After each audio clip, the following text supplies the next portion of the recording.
like investigative journalism, you know? Like, I have a crush on Todoroki. Some schlocky All Might musical. And that person is me. Watch, I'll make it work right now. Just the best class ever! Your personality is flaming mixed with garbage. Because that. You cannot take people who have not seen each other for a year and a half and put them on a panel and expect them to behave. Now, coverage like no other. Bringing you videos from the event floor. You're watching convention coverage. Here's our first wave. Please welcome to the stage Luci Christian, Mr. Clifford Chapin, Colleen Clinkenbeard, Josh Grelle, Emily Neves, David Matranga, Alexis Tipton, Monica Rial, and Justin Briner.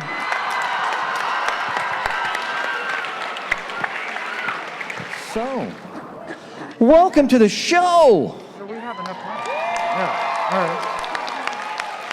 I know I've had the pleasure of seeing a lot of you yesterday through your panels yesterday. So once again, thank you much for being at our show and attending SacAnime for us. We definitely appreciate it.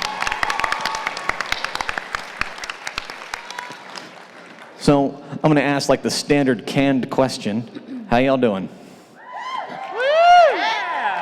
Yeah. Yes. Yes. Yes. Yes. That's it. How you doing? Yes. Have some. Episode 5. Yes. So how's it been over the last year for y'all? Like not that question How much time again. do you have? What do you mean? Only the last year? Yeah. I've invested in loungewear. There's an absurd amount of Amazon packages out here full of flannel. I can't fit in any of my jeans. Yeah. We've been recording anime at home. That is new. That is very new. Forgive me for throwing you under the bus, Colleen. I believe you said you had to invest in a new kind of home studio setup. Oh, I didn't invest. No, there lots of people did, and I think that's awesome. And I just did it super cheap and let Funimation do it for me because Funimation, as a company, was amazing and pivoting and making sure that we could all record from home. And one of the things that they did is they sent out these actor kits that included a mic with a pop screen with a microphone stand and an iPad, so that you could that was already set up with the recording software we would need. It was pretty amazing, and I'm still using that kit for. There you go. Make Funimation do all the hard work, right? Yeah. Yeah. That's what you pay me. That's what you don't pay me for. There you go. That seems to work. Right on.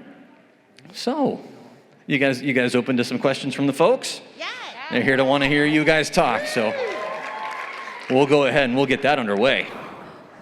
Hi, my name's Rachel, and this is Tyler. Tyler, Rachel, nice to meet you. Thank you so much for the way you guys direct and record your voices as a mother of an autistic child. It is wonderful to see him understanding humor and sarcasm and emotions and everything like that. It is wonderful. So thank you very much for that. You want me to ask a question? Okay, he wants me to ask a question. So we were wondering kind of a timeline, if you could tell us how long it takes from when a show is announced to when it's auditioned for, to when it's cast, to when it's recorded, to when it airs, kind of how long all that takes. Yeah, Colleen? The announcement to when we actually start dubbing it varies. Frequently, we are dubbing something long before it is ever announced. But it takes about 2.5 days to write an episode once it's translated. So the translation happens. I'm not going to speak about that because I don't know how long it takes them to do. Adapting, which Emily does, and Josh does, and who else is a writer here? Monica does.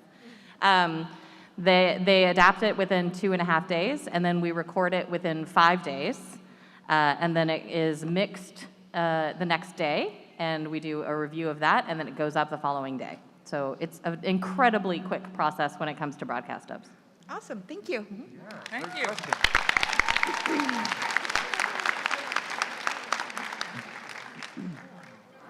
Hi, thank you so much for all your wonderful voices. Thank you. I didn't come prepared with a question, but if you, who would you say is your favorite cast member right on the panel right now? You're gonna make us choose favorites? That's horrible. What was the question? The safest thing is to choose yourself. Yeah, guys, who's your favorite cast member? And just remember that I'm the one who casts things. Well, I already told Emily that my daughter told me that I had to make sure to go get an Aerie print and bring it home to her. So I'm going to say Aerie. Yes. And that's the answer. So, Thank you so much. Everyone's favorite. There you go, done. Love each other. We love all our friends. Yes, we do. Is this character... Sorry, I messed up my question. Which character would you be saddest about if they died and it can't be your own character? wait, what? That's awesome. These are the hard-hitting questions. Man, this is like investigative journalism, you know, like hard-hitting stuff. This is mean. Why You are guys you are guys mean. doing this? What was the question? I think the answer is Aerie. Yeah, the answer's Aerie. I was gonna say I have to break that rule because come on. Aerie. Yeah, Aerie. Yeah. No brainer. I wonder why I didn't think of that sooner. Aerie's the safe answer for the panel. Yeah. Establish this. Or Did you ask who we want dead and who we don't want dead? Would you be saddest if they died? Oh. And it can't be your own character. Man, I'd be really sad if Mineta died.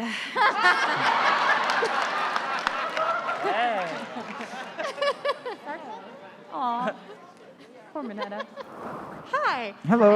Hey. Okay, let me just. English is not my first language, which is part of my point. I actually create content about My Hero Academia for a Latin American audience, and I just wanted to know that even though I'm English sorry, is I'm having not- trouble hearing. Hey guys, Sorry. keep it down.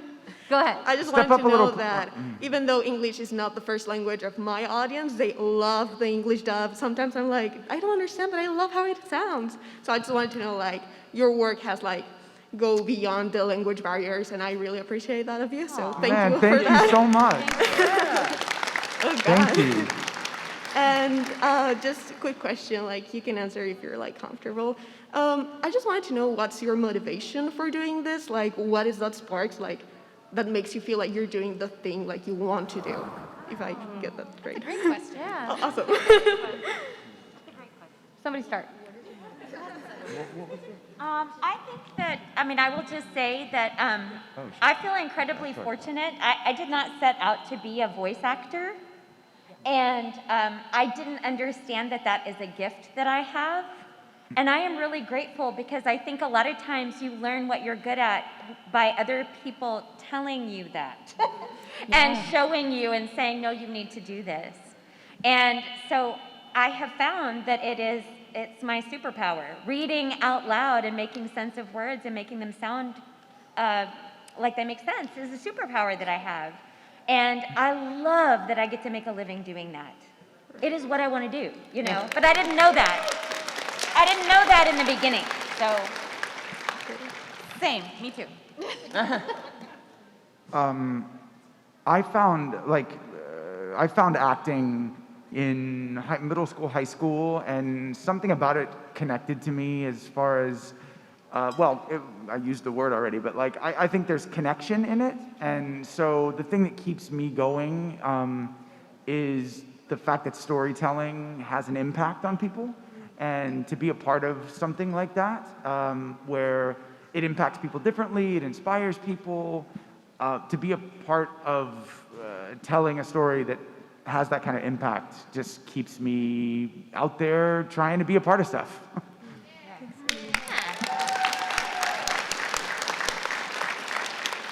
I agree with what everybody else said. Oh, hey, were we talking at the same time? That is so me and Emily of us. Go ahead. Okay.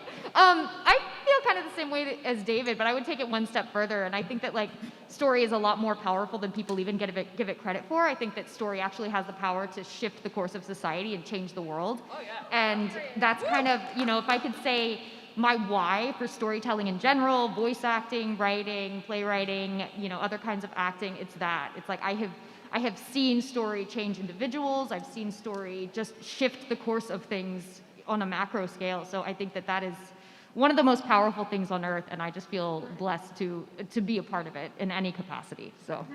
Rock on.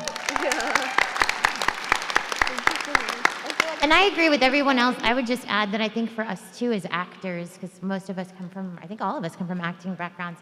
What's really fun about anime in particular is that we are not subjected to what we look like.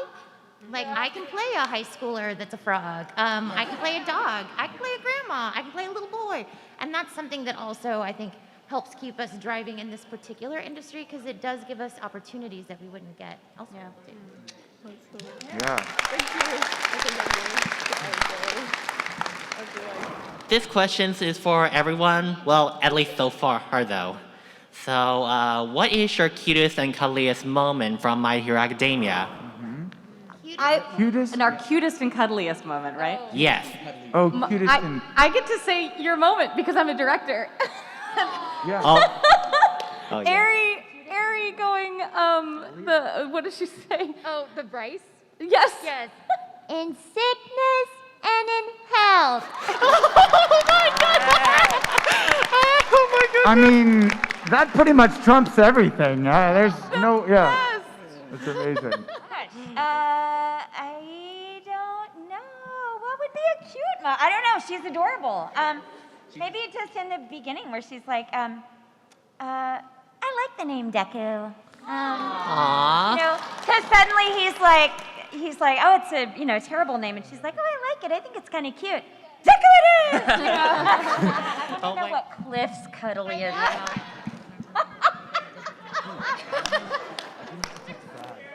Okay, they're coming by the table. Show me your beautiful face, my dear. I guess Toko's would be. Hawks! It's like we're one with the wind! I picked Ari's moment. Oh. I'm allowed to. Wait, you already said your cute moment, Colleen? I don't. Oh, Momo moment, huh? Momo moment. Gosh, she doesn't expose herself very much that way. The most vulnerable she gets is when she's hoping that everybody will like her tea. Wait, I I think she's got it in her, but I don't know that we've seen it yet, so. Yeah. Oh man, Hatsume's so in your face. My babies! Yeah, my. Or I guess I don't know. Maybe when she tells Deku that you look more muscly in person. Fox. You're a lot more musclier than you look. What's your cutest and cuddliest? My cutest and cuddliest moment is... That's a pretty bad scar. You're also like... My name is not Five Weenies. That's the one I thought you were going to go with. Okay. So my moment is literally a cuddly moment, and that's when Suyu is passed out and Shoji is carrying her. Aww. It's super sweet. Yay. So there's, and this has sort of a funny edge to it.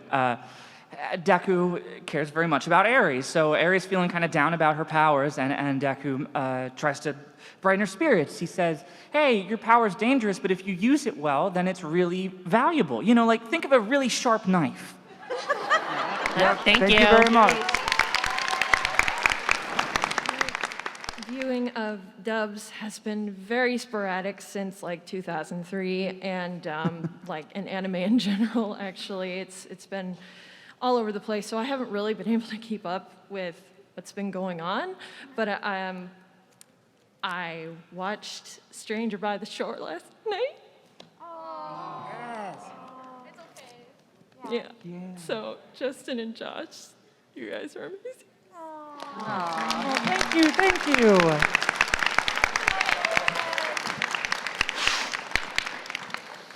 I'm so happy that it was there for you, that the show was there for you. I need to go watch that show. I read the manga a long time ago, and And maybe I forgot the details, but I remembered what the characters were like, and you guys were perfect. Perfect. Thank you so much. So, my question is, something that's really important about making art is being vulnerable. And that is really hard to do in real life. And I have a really hard time with that in real life, but I've found that when I get to be vulnerable, when I'm writing or making art, or I did it voice acting a couple of times at classes, it is the most wonderful feeling. So I just wanted to know if you ever had a time when the benefits of being vulnerable and just acting anyway far outweighed the negatives of the fear of it. That's a beautiful question. So Attack on Titan, final season, without spoiling it directly, for anyone who hasn't seen it, somebody who's very important to Connie dies. What? What do you mean not spoiling it directly? I didn't say their name. I know. But I had to record that scene about a week or maybe 2 after I found out that a friend of mine died from.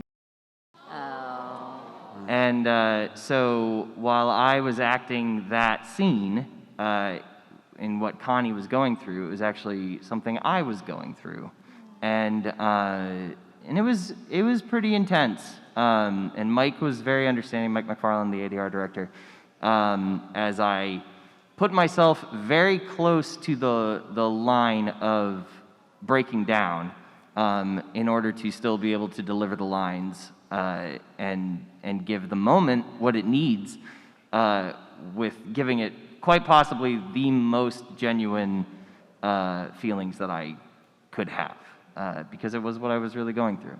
So there, that's my vulnerable moment. Thank you. So.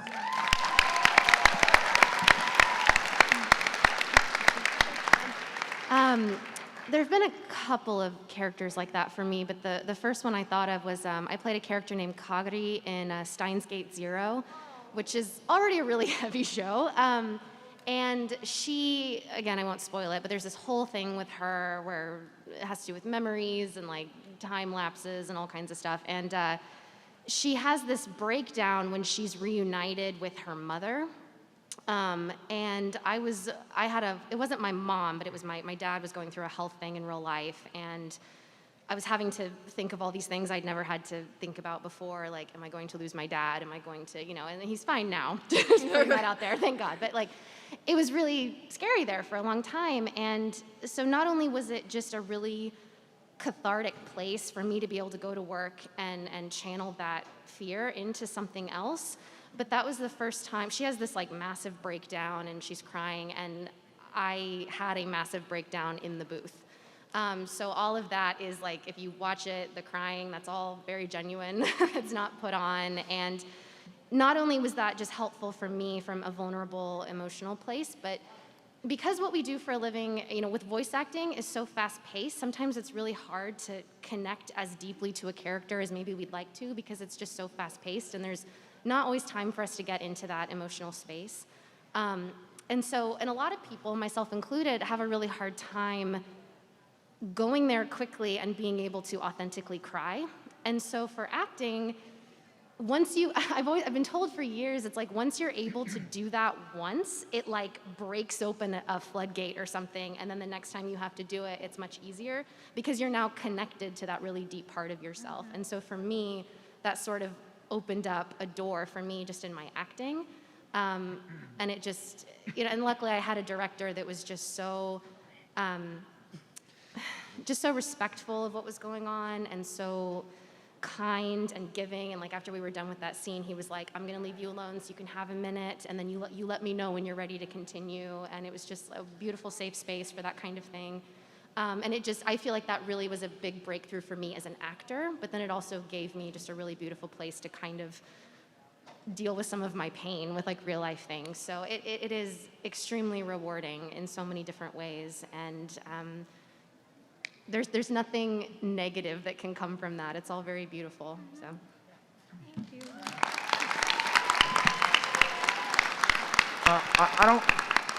I just want to say one thing about that. I don't really have a specific similar story that way. I mean, I have one, but I just think vulnerability is the path to connection. It's the path to empathy, to compassion.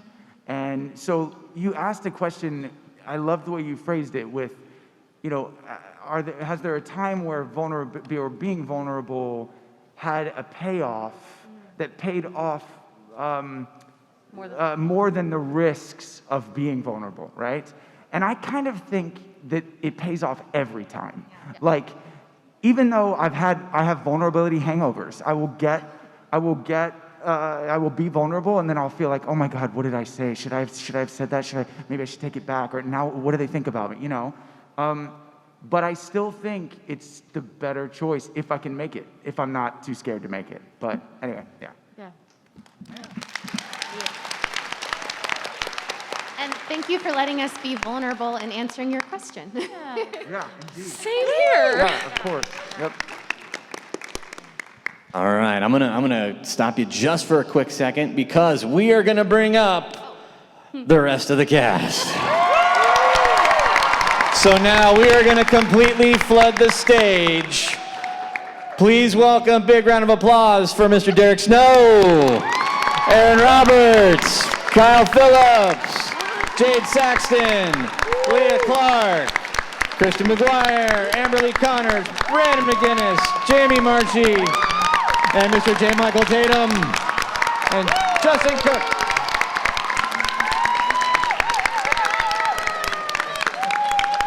I know we only have a few microphones. If our newcomers, if you want to butt in and grab a mic and say what you need to say, please don't hesitate to do so. Okay. Hi Leah, hi Jamie, and hi Monica. You guys are like three of my heroes, and I'm shaking right now. You guys are awesome. So this is a question for both Monica and Jamie. I get that this is a My Hero panel, but this is actually a question relating to Shimoneta. Oh. So what is that dynamic that you two had while recording on set, knowing Anna's, her overall dynamic, actually discovering what she really is about, and then Jamie promoting that? What is your guys' opinions on IMA being a part of SOX, and then Anna trying to stop that, but deep down knowing what Anna is really about? I just love the show, and I was so excited to be Anna because she is crazy in all the best ways. Yes. But I would like to Also take the worst. She's also crazy. She's also the worst. Yeah. I would like to take this opportunity to publicly apologize to Mr. Okama over here. Because there were some scenes in that show that if it had been the other way around, I would have been like, oh no. Oh no. Yeah. So love you, mean it. Okama does not eat cookies of any kind. No. Yes, anymore. Josh. Not a good idea. But like overall, just like you guys are awesome, and you kind of got me through. I was going through like a lot in general, and like My Hero and like other shows like Shimoneta really got me through like the tough times. I love all of you, and I hope to see you guys later at the autograph place. Also, this is Jamie. I love you, and I follow you on TikTok, and I want to make a TikTok later so bad. Is that okay with you? Is that okay with you? Oh. Yes, find it. Oh, yes! Yeah! Okay, love you guys, bye! Hi. Hello. So my question is, I was wondering who's your guys' favorite character design besides the character that you voice? Quick, go down the line. Start with Luci. What? Yeah. Who's your favorite character other than yours? Oh, I get it first. So, I have a crush on Todoroki. Yes. Like as me. Yes.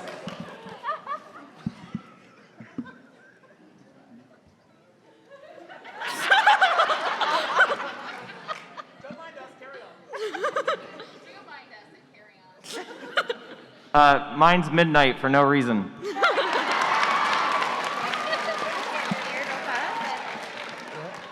I have a soft spot for Ida. I like Froppy.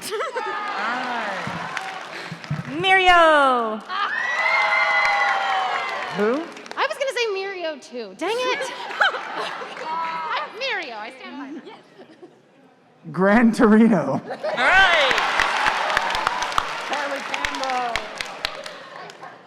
Just has a wise voice, you know? Todoroki. My favorite is Toga.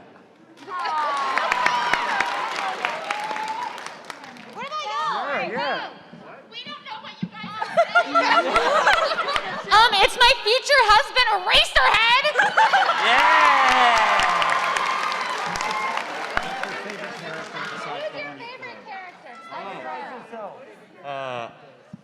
Probably Mitsuki Bakugo.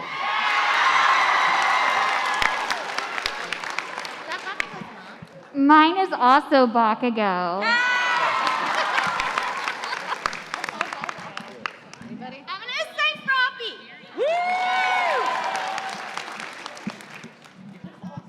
My favorite character is Toga. Nice. Because the voice Night-Eye. Sir Night-Eye. Wait, do we have a microphone we can pass around? Tenya Ida.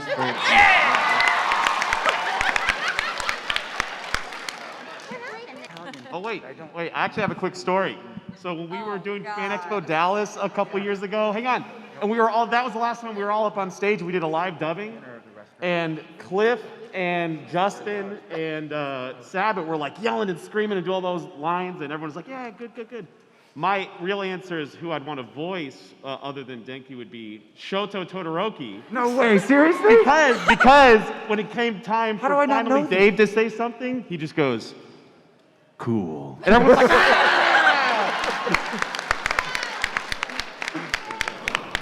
Hi, so this is my first anime convention ever.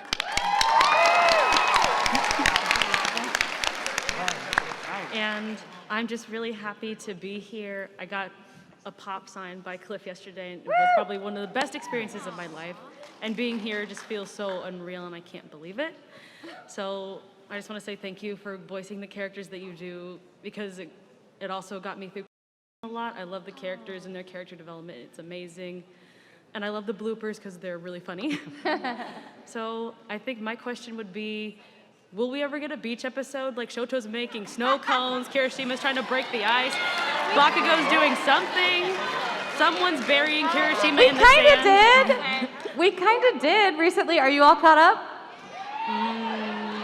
I haven't watched the latest episode. We got like a mini beach episode. Does someone get buried in the sand?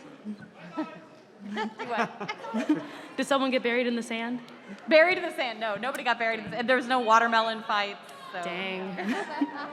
But just thank you for being who you are and doing what you do. Thank you so much. Thank you. Love you.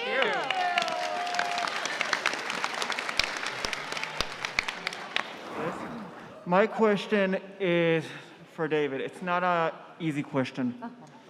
Oh, I love not easy questions. Okay. So the whole thing with Shoto and his very tragic backstory, do you think he should forgive his father or not?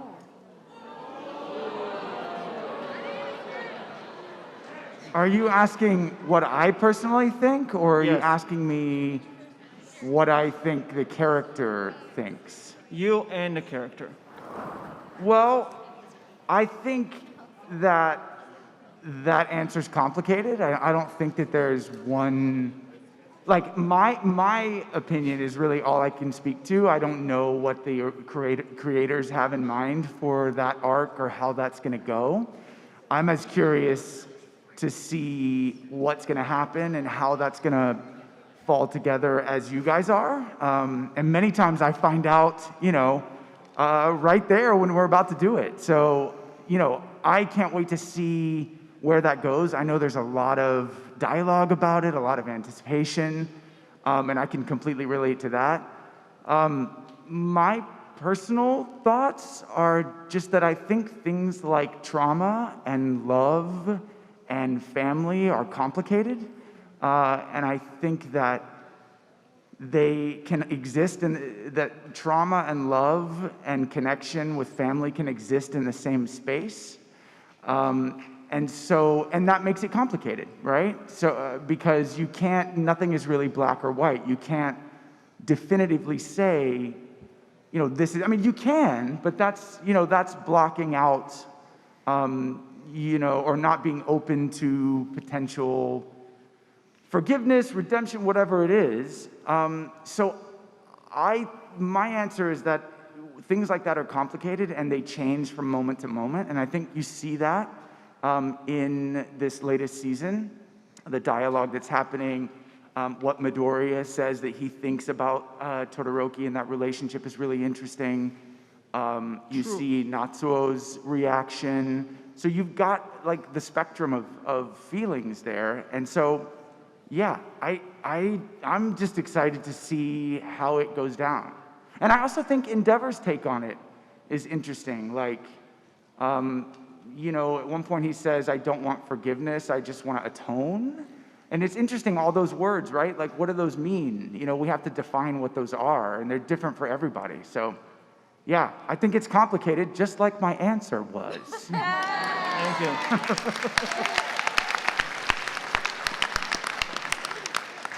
Hello. So I'm Alyssa, and this question is actually for Justin, because he's great. Hello.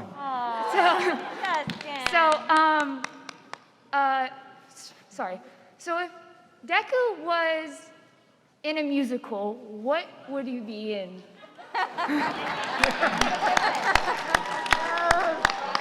So I like to believe, and this is just my take on it, that in the universe of My Hero Academia, there's some schlocky All Might musical. It's like, All Might, exclamation point. And that would be his favorite. He'd know every word. Thank you. Thank you. I just want to say thank you guys. You guys are you do great at what you do, right? And my question is basically, what if you had a choice of what quirk you would have, what would it be? I know it's not a quirk, but I guess it could be a quirk. I want instant transmission from Dragon Ball. Because if I could take all of us and we could go have pizza in Italy and be right back at our tables and stuff, that would be really cool. Right? So that's quirk. Yes. I want the ability to touch something and diagnose it, whether it's mechanical or human, touch you and be like, you are hungry, that's all. That's why you're being the way you are right now, that's it. Or a car and be like, I don't need that money anymore. Yeah. I historically have always said just flight, but you gotta give your quirk a weakness. So I would give myself a quirk. I don't know what I call it. I used to call it Lucky Charm, but apparently that's a miraculous ladybug thing. But so my quirk would be I can either boost my luck to a great amount to the detriment of everyone around me, or I can boost everyone around me, their luck up to the great detriment to myself. And I guess it wouldn't be called Lucky Charm. I have to think of a different name. I like Twice's multiplication quirk. So I would love to be able to be in two places at once. I think that would be awesome. Don't go crazy. Multiple me's would be very helpful. Too much energy for the world. Too much energy, that's right. Take over. The problem with the cloning quirks is that you don't remember what your other clone did. So if they are gone, then you've lost all those memories. So. Yeah. I can't remember who I was talking about this with just the other day, but they said this great idea, and I'll use less colorful language for it, but a really great quirk would be able to make people give a crap. And so the ability to be whenever someone's I don't give a crap, now you do. So. I love that. I just want Fat Gum's quirk, because I just want to be able to binge eat and then just get ripped later that day. Nice. Yeah. Yeah. I supposedly already have a quirk. My husband says it's cold booty. And my hero name would be Igloots. I would have the ability to learn everybody else's quirks. And you might be asking yourself, that's like wishing for more wishes. Shut up. Somebody had to wish for more wishes before they stopped letting people wish for more wishes. And that person is me. I want to have a really specific, like, niche type of quirk. Like, I can make you think that the doorbell was ringing, no matter where you are. But it's like a psychic doorbell urge, so you just start looking for the door that you have to answer. And if there's no doors, you explode. And they call me doorbell man. That's why you're chaotic evil. I think the ability to freeze time would be nice, but I feel like the backside of that quirk would have to be that however long the time was frozen, I guess, would be the minutes that come off of your life at the end. That would be the only way I could think how that could work, and you'd have to be mature in the way you use it, but that would be fun. Oh, yeah. I want my quirk to be the ability to pick up sushi that's on clearance and know if it's safe to eat or not. Kroger sushi? Yeah. I would make extra chairs materialize out of thin air. I guess if I could pick a quirk, it'd be really cool if I could like enter people's dreams and then like influence them subliminally, either positively or negatively. I think I would want to read people's thoughts, but not necessarily just people, also animals, because it used to just be, can I talk to animals? But I want to just know what they're thinking at all times. I would want the ability, the quirk, to have all the benefits of being asleep, like as much possible sleeping as you could get, but still doing all the activities that you need to get done and not getting as tired.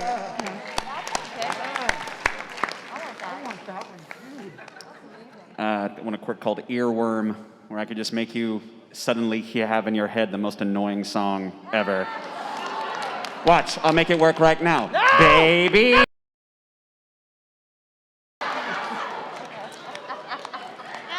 I'm glad I'm going second to last. I would like the power to make other people fart on command. Here we go! No. If I had a magical quirk, I would want to be able to touch anything and turn it into delicious coffee. I would just like to be a house cat. I mean, I'm pretty close already, but, you know. It's a different show. Yeah, right? I'm kind of like Nezu, but I'm just a cat. Yeah. Yeah. Now, real quick, Earworm would be my arch nemesis. And Leah, I feel like your quirk would be able to zap the vaccine into people. Yes. Oh, God. Yeah. Your quirk would be able to zap the vaccine. Yes. Yeah. Yeah. Superpower. Thank you. Thank you. Hello. Hello. This is my first con, so I'm like overly excited about everything. I'm overly energetic. But I apologize, I don't know that many of you, but from judging from the previous questions, I'm kind of understanding as to who you voice act. Monica, you voice Sue, is that correct? That is correct. Okay. I have a voice impression I've been working on for a decent amount of time for Sue. Do you want to hear it? Yes. Okay. Sue Wasui, but I'd rather you call me Sue because in my opinion it sounds shorter and kind of better in general.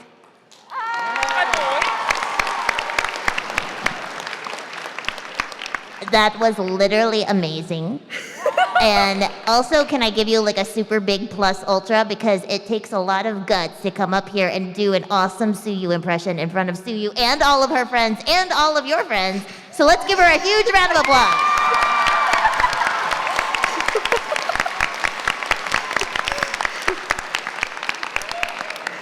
Another thing I had for a good majority of you. If the cast of My Hero Academia went into Hamilton the musical, who would be who and who would Aizawa be most importantly? Dibs on Thomas Jefferson. Yeah! Dibs on King George! Momo would be Aaron Burr. She's just not a, I feel like that would be accurate because she's really formal, but she's also like funny in the same time. Yes, she never thinks she's funny and she never laughs at anybody else's jokes, but yeah. I think Suyu would be Angelica. Yes! Just because I really want to play Angelica one day. That would be amazing. Yeah, I think Ochako would like to play Eliza, maybe? Ooh! I think Hatsume would be the third sister that's only in that one song and then you never see her again. Penny! She was one of the most underrated characters, but she was beautiful. I sincerely appreciate the fact that you guys are even doing this panel, especially that this is like a really nice con, and it's a really cool thing that you guys are generally doing that. Oh, hey, that was mainly all. Thank you. I'm going to readjust that. Thank you. We're going to switch it up a little bit really quick. Please give a round of applause to our first set of guests from My Hero Academia. They're going to go and eat lunch because they're all really hungry. So thank you very much for being here. Thank you for participating. Definitely appreciate it. And then we'll continue on. Oh, boy. Do we need to introduce ourselves first? We could start from your side. Introduce yourself. Great. Like I'm back in the class. That's Austin Tindle. Hi, my name is Austin Tindle. And I play Monoma, who's the best character from Class 1B, which is the best class ever! Everyone calm down. Feet off the desks. You're doing it wrong. Hi, I could be anyone. I don't know who I am. I'm J. Michael Tatum, and I play Tenya Ida. This is Jamie Marchi. I am. I play Mount Lady. Thank you. Hi, I'm Leah Clark, and I play Toga. Yeah! Hi, I think Class 1A was so cool at the sports festival. I'm Kristen McGuire, and I play Tatsumi Nakagame. Hey everybody, my name is Amberly Connors, and I voice Ms. Joke, aka Eraserhead's future wife! Hi, I'm Jade Saxton, and I represent Class 1B as well for Kendo. Hello, I'm Brandon McInnis, and I voice Sir Night-Eye. I am Kyle Phillips, and I voice Mitsuki Simp and awesome dude Denki Kaminari. I am Aaron Roberts, and I'm the voice of Kamui Woods, aka Spider Groot. All right, who's got a question about Fire Force?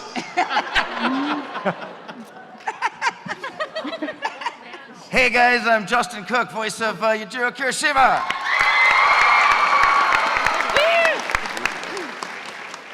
Hey guys, I'm Derick Snow, and I voice the cute little bird, Mimic. Yeah. Small and big.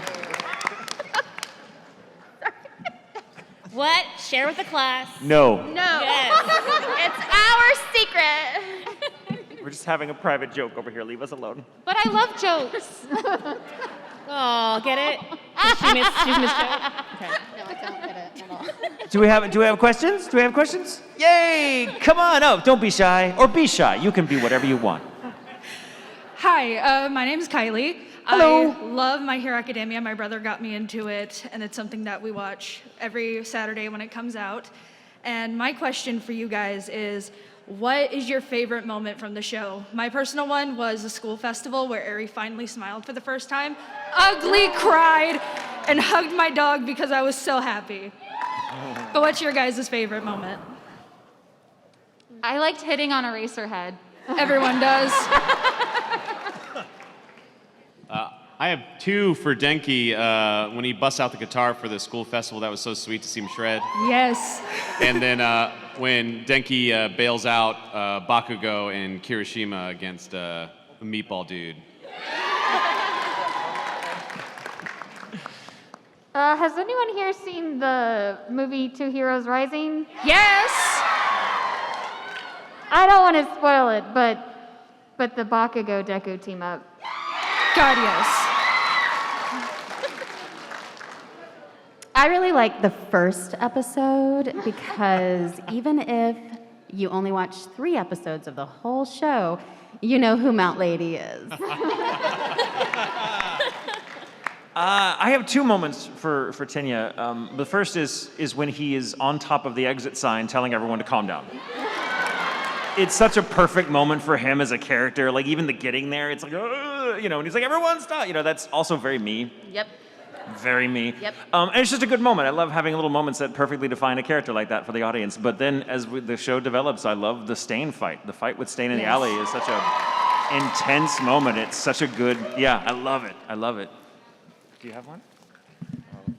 For Monoma, I guess my favorite moment for him is his chance to get on the stage and star in a show that his class helped him write. It's a beautiful moment.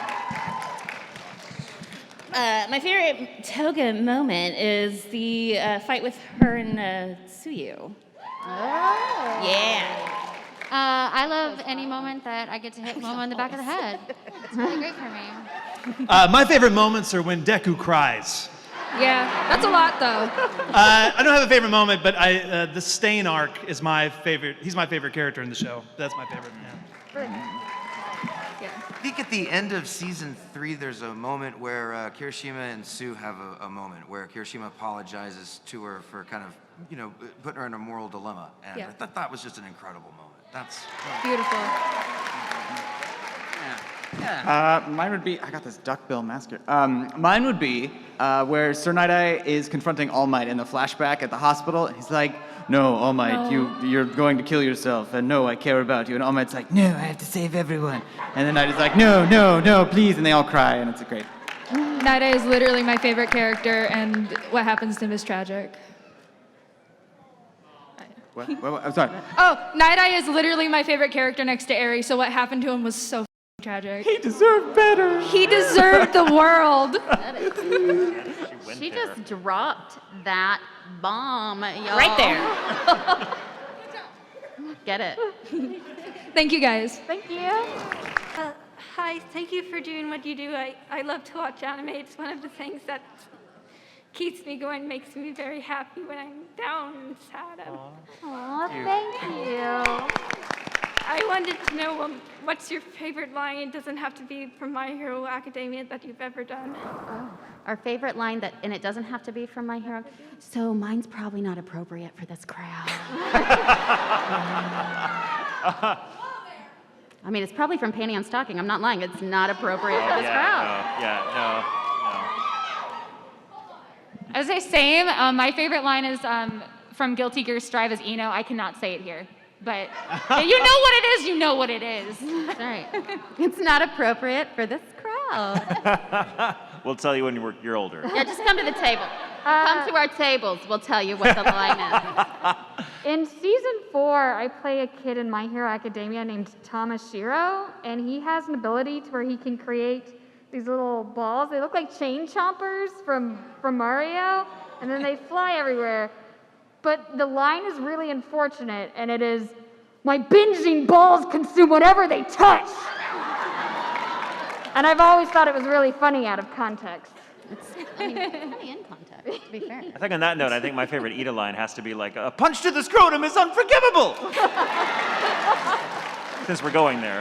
What's your favorite line of all time? My favorite line of all time? I'm not going to say it here. Not appropriate for this crowd. Sorry. We're all terrible people. So we like to say bad words. So we can't say it here. But yeah, my favorite line of all time? I can't say it, sorry. It's hard to pick favorites too. Like I have a great anxiety picking a favorite because I feel like someone's gonna put me on a desert island and they're forcing me to choose what I want for the rest of my life. I'm like, no, don't do it, please don't take me. And also, like, that you can say over and over again. I'm like, yeah.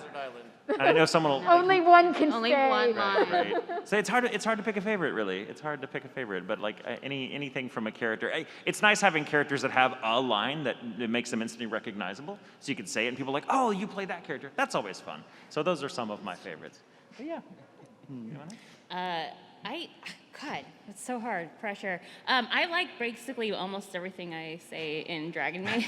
Yeah. But one of my favorite things, and I think it was Jamie put it in there, but when Toru says something out of control and Kobayashi just is like, so pretty. That was me, yeah.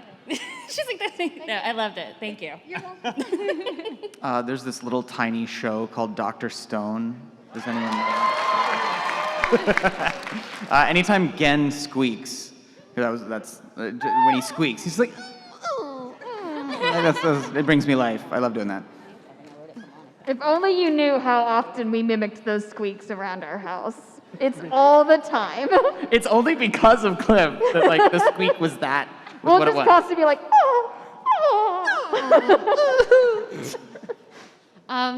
My new favorite Kana line from Miss Kobayashi's Dragon Maid is, "Worship me, human."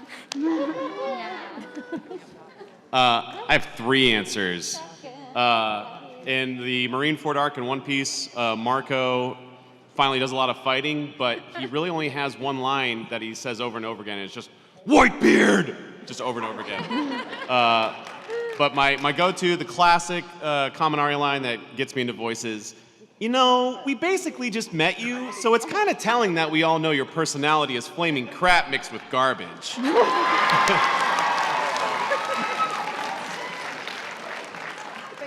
And, oh, thank you. And the third is from Skate the Infinity. And you could probably all say with me, it's, "Hey, and bros and non-binary." Oh my gosh! Although slightly pervy, my favorite line is from Tokyo Ghoul, which is, "Oh, I see. You're one of those. A boy who gets more attention from cougars than girls his own age."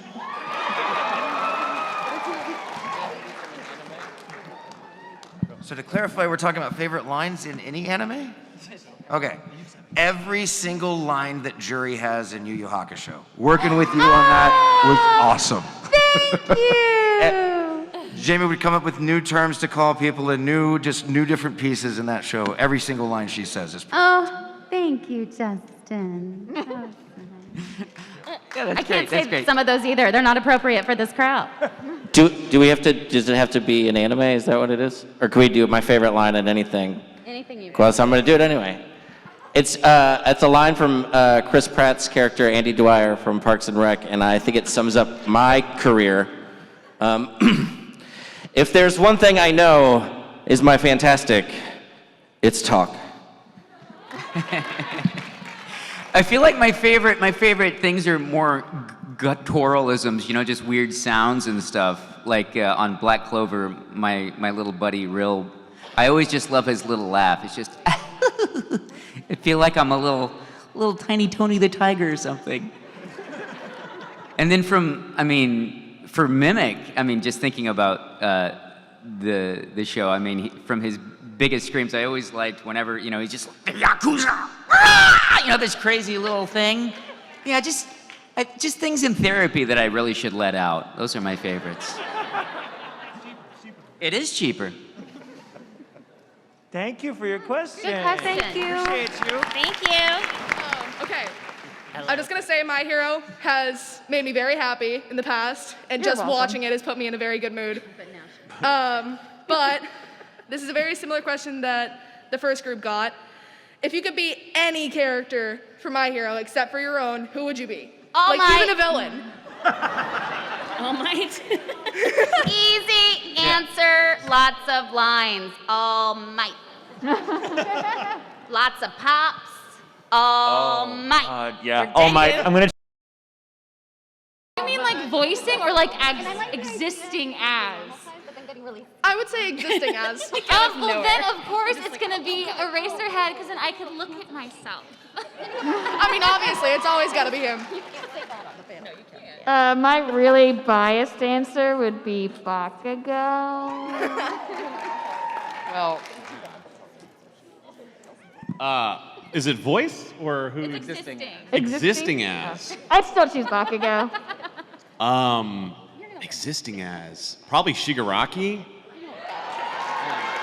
He's quite powerful, and no one would want to mess with him. Yeah, same. And he I wears have a cool shoes. Thing for beaks. What flag are you repping? The trans flag, because I am trans. So.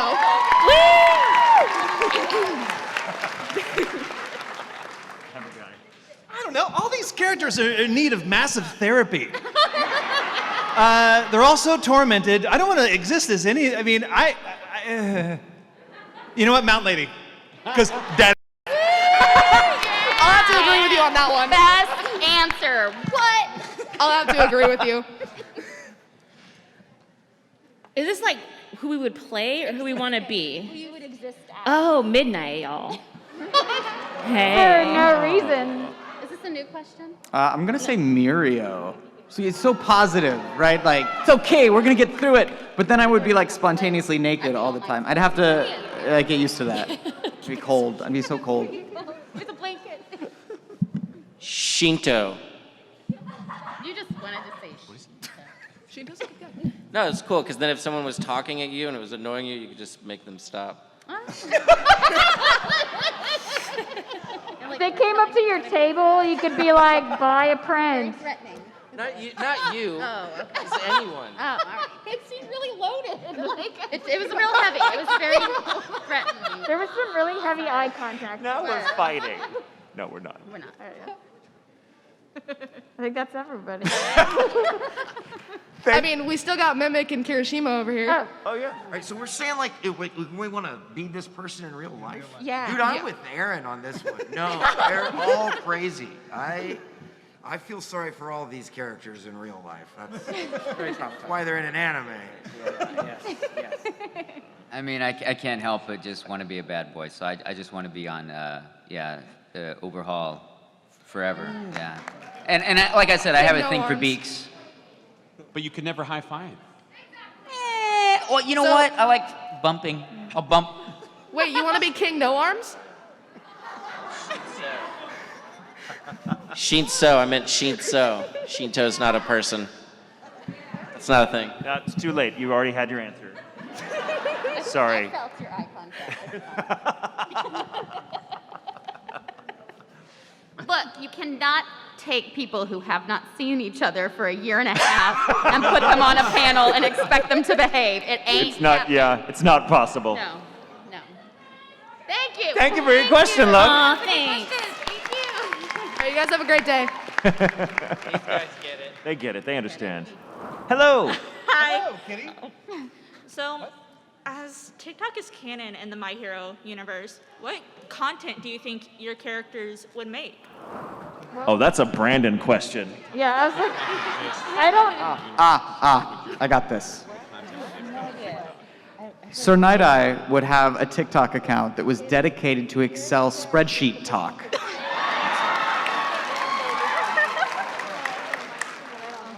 I think Kendo would probably have a fitness account for sure. Yeah. So I think, okay, go on this journey with me. I think Miss Joke would like try to do the out in the wild, like I'm gonna like prank you or whatever, but it would always go badly, like really badly, and the camera would always like fumble, and then you just hear chaos. I think Denki would kind of do what I've seen a lot on TikTok, in that he would rope Kirishima and reluctantly Bakugo into doing like dances. Just there would be nothing but dances. And you just see an angry Bakugo in the background, like doing the dance too, you know. Denki, the most enthusiastic. It would be great. Most of my TikTok is filled with thirst traps and crazy. But I would say that Kamu Woods would probably be making prank videos in the garden section of a Lowe's. where like he'd be hanging out like as a bush and then poking people in the butt and going like chupapi chumami, chupapi chumami, chupapi.com. I think Tenya would probably do cooking videos that go by way too fast for you to get the recipe. Yeah. That's what Michael Tatum's TikToks are. Yeah. Monoma would be a Jamie Kennedy style, Jamie Kennedy experiment style punked hidden camera prank show where he jumps out the end and he goes, "You got Monoma." I mean, Toga's TikTok would be like those ones where they're walking and then they snap their fingers and they turn into something else. Isn't that? Yeah. Transformation ones, yeah. Or like cutting something and be like, look at this. This is a bl- of a horse. So look at this one. This is a bl- of a bird. This is my mom's. Oh, look at my brother's. Like that would be hers. That's dark. That's dark, Leah. Thanks for bringing the room down. I'd watch it. I mean, same, but Still. I've always said I never wanted to know how Toga found out about her quirk.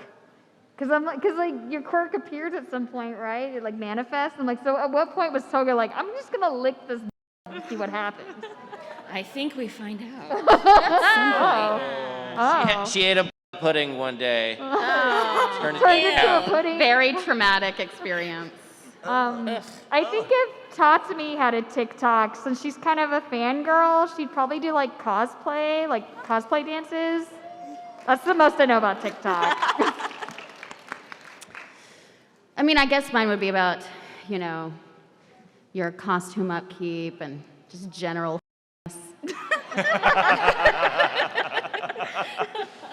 strong. Thank you. I was proud of it. I feel like somebody's missing. Is that everyone? I think that's Did everyone. everybody go? Wait, I know what Mountain Ladies would be. What? It would be, she would do the, that one where the guy, he does the drone and he's doing the dance, Yeah! That Mountain Lady would do that. Yeah. Should we need a helicopter? Yeah. It's bigger. Yeah. I'm not sure it's funny, but I think Mimic would be doing like those question and answer style, like, so how was prison? And then he'd also answer questions about the tribulations of roid rage, I think. Something like, don't do that, kids. Next. That was a great question, by the way. Yeah, that was awesome. Question. No Really good. pressure, but Okay, make this it good. Hi. Hi. I love you guys so much. We love you. Thank you. So, I was wondering, you probably get this a lot, but what intrigued you guys to audition for the role that you auditioned for? Money. General, like compensation. Compensation was cool. I did an audition for Mount Lady. I auditioned for other characters, and Colleen had me read one of the characters out of context in a totally different style and directed me into the voice of Mount Lady, and she cast me from that. That sounds really cool. I did not audition for Nakagame, but I did the initial auditions, which a lot of times when you do that, they'll like keep your audition on file for like future characters. I did audition for Tamashiro, which is the little boy in episode 4, and I basically I looked at him and I said, well, I'm just gonna read this like a tiny angry Bakugo. And I got it! Yay! So it worked. I only got to audition for Miss Joke, and I was so happy I did because I love making people laugh. And then I was so happy when I got to voice her because I'm like, this is great. And I love Batman, and they've got like the whole Joker Batman dynamic with her and Eraserhead. So I was like, this is so cool. Yeah, I too did not audition for this character, but did the initial rounds, and then later on got Kindle. I actually read for Overhaul, and then Colleen came back and said, okay, can you just like do the same lines, but like serious, like really serious? It's like, yeah, sure. And so it was like secret Sir Night-Eye audition. And it worked, so yeah. Nice. I remember the audition process vividly. I auditioned for Denki, Shigaraki, Aoyama, and Bakugo. I never get to voice like villains or angry characters, and so Colleen actually said I got Bakugo, but I liked Denki so much I turned down Bakugo and went to Denki instead. Yeah, you do what you can. But no, Denki, man, Denki's just me, so it's really easy to get into character for Denki. So. Yeah, I think that was a smart choice. I bombed my audition. I don't know. I'd been on set, like I was shooting a film from like 6 a.m. and then I got early release to come audition for the show. But I was terrible. I was awful. And then she said, like, do like your super, like I looked at whatever, the All Might side, and she said, do your biggest, best like superhero voice, and I read the All Might lines, and that turns out to be my Conway Woods voice. So there's that. So I sucked. I got cast. Great voice. It's a great voice. It's awesome. I was a part of the auditions that Kyle and I think probably Michael talked about. Those were what I got to audition on, and as I recall, it was Bakugo. I think that Deku was on there as well, and I don't remember if Kirishima was in there. I think he was. He was, so I must have read that one as well. Lucky. I didn't actually, I didn't audition for Mimic, but Colleen brought me in, and over the course of about 15 minutes, because I had my, like, just a quick recording session, I came in, and we kind of talked about the highs and lows of the character really quick, and then I immediately started screaming. And she said, "That's great!" And then then like a week went by, and here I am. Lucky. Thank you so much. Yeah, thank you.